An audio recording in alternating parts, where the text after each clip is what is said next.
Guys, बचपन से हमने ये पढ़ा है कि अर्थ और उसके साथ साथ सोलर सिस्टम के बाकी प्लैनेट सन के चारों तरफ चक्कर लगाते हैं, है ना। लेकिन एक्चुअली ऐसा है नहीं। अभी रीसेंट स्टडी से पता लगा है कि अर्थ और बाकी प्लैनेट और उनके साथ साथ सन खुद भी सोलर सिस्टम के सेंटर ऑफ मास के चारों तरफ चक्कर लगा रहे हैं।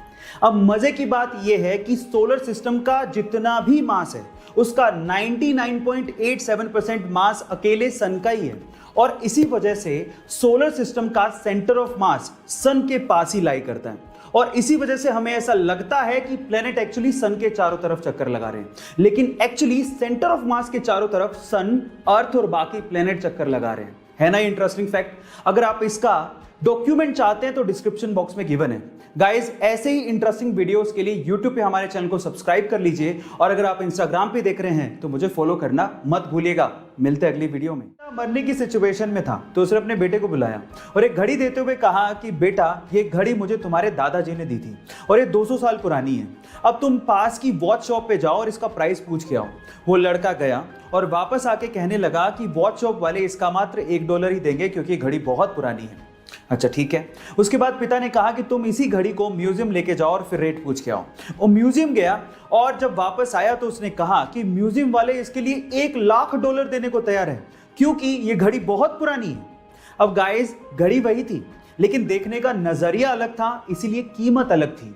बस आपको जिंदगी में यही करना है, सामने वाला आपको किस नजरिए से देख रहा है ये परख अगर आपने कर ली तो आपकी कीमत और किस्मत दोनों बदल जाएगी। गाइस, ऐसी इंटरेस्टिंग स्टोरीज के लिए हमारे चैनल को सब्सक्राइब कर लीजिए, और अगर आप इंस्टाग्राम पे देख रहे हैं तो मुझे फॉलो करना मत भूलिएगा। मिलते हैं अगली वीडियो में। घर की लक्ष्मी होती है, बिना बेटियों के घर घर नहीं होता। हम लोग इस पे कितना यकीन करते हैं ये तो मुझे पता नहीं, लेकिन राजस्थान के राजसमंद के पिपलांत्री गांव वाले इस पे बहुत यकीन करते हैं। ऐसा मैं इसलिए कह रहा हूं क्योंकि वहां पर जब भी किसी बेटी का जन्म होता है तो सारे गांव वाले मिलके पूरे गांव में 111 पेड़ लगाते हैं। इसे बोलते हैं रियल में इस बात पर यकीन करना और बेटियों को इज्जत देना। आपको ये फैक्ट जान के कैसा लगा चैट सेक्शन में लिखना मत भूलिएगा। छोटे बच्चे थे तो आप क्या करते थे? चलो छोड़ो, इस बच्चे की सुनो। जब 1 साल का था तब से वो ब्रूस ली की मूवीज देख रहा है। अपनी टाइमिंग ब्रूस ली के जैसा करने के लिए उसने ब्रूस ली की सारी मूवीज चार्ट डाली, और 4 साल की उम्र तक आते आते उसने ब्रूस ली के सारे स्टंट सीख लिए, और आज वो लड़का अपने अंगूठे पे पुशअप करता है, अपनी हाथ की एक उंगली पे प्रेसअप करता है, अपनी मुट्ठियों पे चलता है और ब्रूस ली के जैसे सारे किकिंग स्टाइल करता है। और आज गाइस वो लड़का इंस्टाग्राम, फेसबुक, यूट्यूब पे छाया हुआ है। यस गाइस, उसका नाम है रेवसे इमाई, जिसे आज लोग छोटा ब्रूस ली भी कहते हैं। वो तो अपने डेडिकेशन के बलबूते पर अपने आइडियल के जैसा बन गया। आप किसके जैसा बनना चाहते हैं चैट सेक्शन में लिखना मत भूलिएगा। एक बहुत ही खतरनाक बीमारी है, पर अगर इसका इनिशियल स्टेज में ही पता लगाया जा सके तो इसके खतरे को कम किया जा सकता है। लेकिन सवाल यह है कि आम इंसान तो रेगुलर चेकअप के लिए जाता ही नहीं है, तो फिर इनिशियल स्टेज में कैंसर का पता कैसे लगेगा? लेकिन अगर आपके पास कुत्ता है तो आप इसका इनिशियल स्टेज में ही पता लगा सकते हैं। कैसे? मैं आपको बताता हूं। रिसर्च के अनुसार यह पता लगा है कि जिस इंसान को कैंसर होता है उसके शरीर से एक स्पेसिफिक गंध आती है जिसे कुत्ते बड़े आसानी से सूंघ लेते हैं और अजीब व्यवहार करने लगते हैं। तो अगर आपका कुत्ता आपसे अजीब व्यवहार कर रहा है तो आप समझ जाइएगा कि आपको डॉक्टर के पास जाके चेकअप करवाने की जरूरत है ना ये अमेजिंग फैक्ट। गाइस, ऐसे ही इंटरेस्टिंग फैक्ट्स के लिए यूट्यूब पे हमारे चैनल को सब्सक्राइब कर लीजिए, और अगर आप इंस्टाग्राम पे देख रहे हैं तो मुझे फॉलो करना मत भूलिएगा। मिलते हैं अगली वीडियो में। रिचर्ड नामक एक ऑस्ट्रेलियन बंदे को रोड पे एक जोई यानी कि एक बेबी कंगारू अपने मां के शव के पास मिला। उसकी मां की मृत्यु कार एक्सीडेंट की वजह से हो गई थी।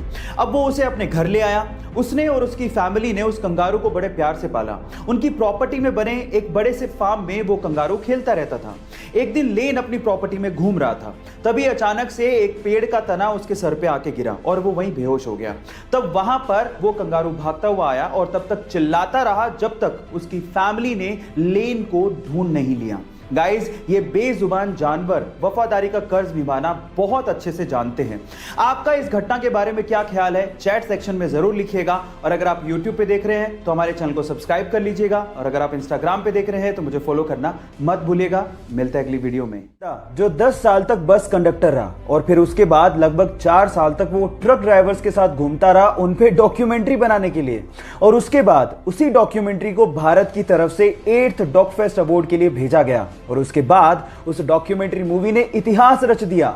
जी हां गाइस, लगभग 124 देशों की 1799 फिल्मों को पीछे छोड़ते हुए उसने इंटरनेशनली बेस्ट फिल्म अवार्ड अपने नाम कर लिया। उस मूवी का नाम है हाईवेज ऑफ लाइफ, जो कि ट्रक ड्राइवर्स की लाइफ पे बेस्ड है, जिसे शूट किया है अमर माईबाम ने।